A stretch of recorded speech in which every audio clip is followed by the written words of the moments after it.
அல்லேலூயா அல்லேலூயா அல்லேலூயா. முதலாவது நம்ம தேவன் நமக்கு யாரா இருக்காரு? அடைக்கலமாய் இருக்கிறார். தேவன் நமக்கு யாரா இருக்கார்? அவர் அடைக்கலமாய் இருக்கிறபடியால்தான் அக்கினி பதில் நம்மை சுற்றிலும் இருக்கும் என்கிற உத்தரவாதத்தை இன்றைக்கு நமக்கு கொடுக்கிறார். ஆண்டவர் சொல்றாரு, நான் உன்னதமானவர், என்னுடைய மறைவிலே நீ இருப்பாயா, சத்துருவானவர் உன்னை காணவே முடியாது. அது மாத்திரமல்ல, நீ உன்னதமானவருடைய மறைவில் இருப்பது மாத்திரமல்ல, உன்னை சுற்றிலும் சர்வ வல்லவருடைய நிழல் இருக்கிறபடியாலே ஆகாயத்து பிரபுவாயிருக்கிற நம்முடைய எதிராளியாயிருக்கிற பிசாசானவன் நாம் யாரையும் காணவே முடியாது. விசுவாசிக்கிறீங்களா? அல்லேலூயா. அது மாத்திரமல்ல, இன்னொரு முக்கியமான காரணம், தேவன் நமக்கு அடைக்கலமா இருக்கிறார். ஆகவே என்ன சொல்றாருன்னா, இந்த 7ஆம் தேதி தெய்வீக பாதுகாப்பை உன் வாழ்க்கையில நான் ஸ்தாபிக்கிறேன் என்று சொல்றேன். அடுத்தபடியாக நம்ம என்ன பார்க்கிறோம்னா, அவருடைய சமூகம் நமக்கு கேடகமாயிருக்கிறது. அவருடைய சமூகம் நமக்கு கேடகமாயிருக்கிறது. ஏசாயா தீர்க்கதரிசன புத்தகம் 26ஆம் அதிகாரம் முதல் வசனத்தை பாருங்கள்.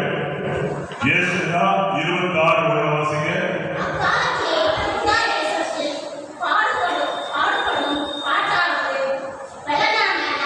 பாருங்க, ஆண்டவர் சொல்றாரு, யூதா தேசத்துல மக்கள் பாட்டு பாடுவாங்க. ஏன் பாட்டு பாடுறாங்க? அவங்களுக்கு என்ன நகரம் இருக்குது?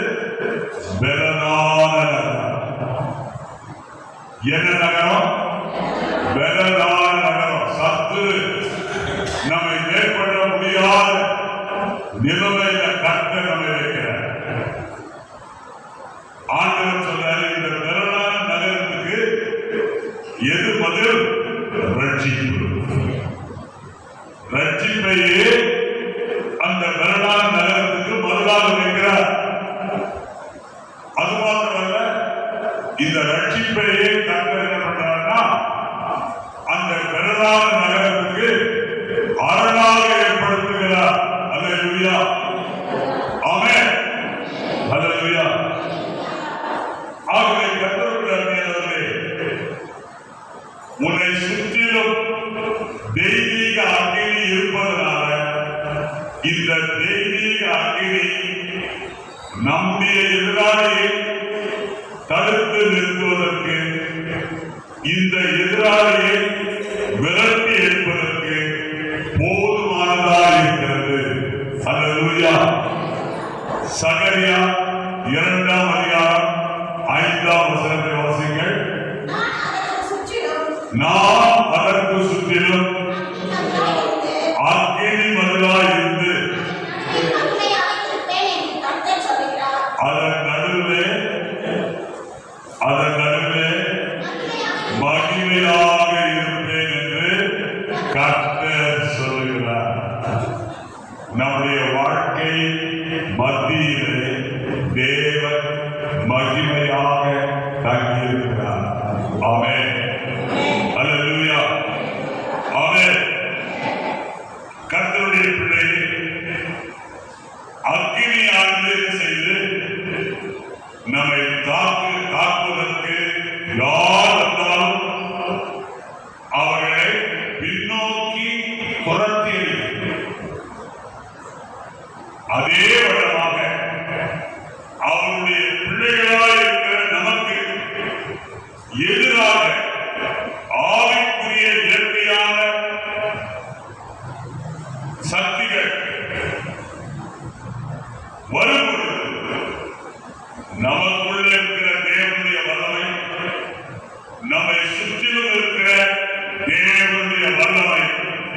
எதிராளிகளை விரட்டி அல்லேலூயா அல்லேலூயா. ஆகவே கர்த்தருடைய பிள்ளையே, தேவன் நம்மை சுற்றிலும் ஆக்கினி மதிலை கட்ட வைத்திருக்கிறார். யாத்திராகமம் 14ஆம் அதிகாரம் 19-20 வசனங்களை வாசிங்கள். யாத்திராகமம் 14ஆம் அதிகாரம் 19-20.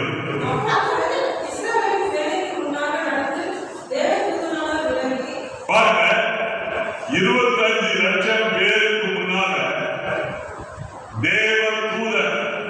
தேவதூதன்னா அதனுடைய அர்த்தம் என்னன்னா,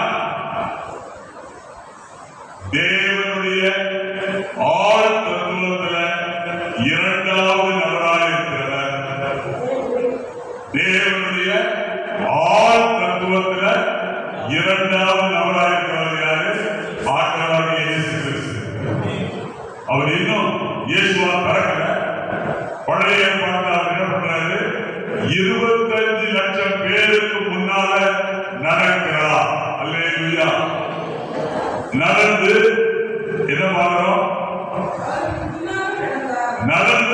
முன்னாக நடந்த தேவன் இப்ப என்ன பண்றாரு? அவருக்கு பின்னாக நடந்தார். ஏன் பின்னாக நடந்தார்? சாத்தான் எப்பொழுதுமே நேரா வந்து உங்களை தாக்க மாட்டான். சாத்தான் எப்படிப்பட்டவன்? சூழ்ச்சி நிறைந்தவன். ஆகவே அவருடைய தாக்குதல் எப்பொழுதும் நமக்கு பின்னாக தான் நடக்கும். ஆகவே முன்னாக நடந்த ஆண்டவருடைய இரண்டாவது ஆள் தத்துவ நபராக இப்ப முன்னால நடக்காம எப்படி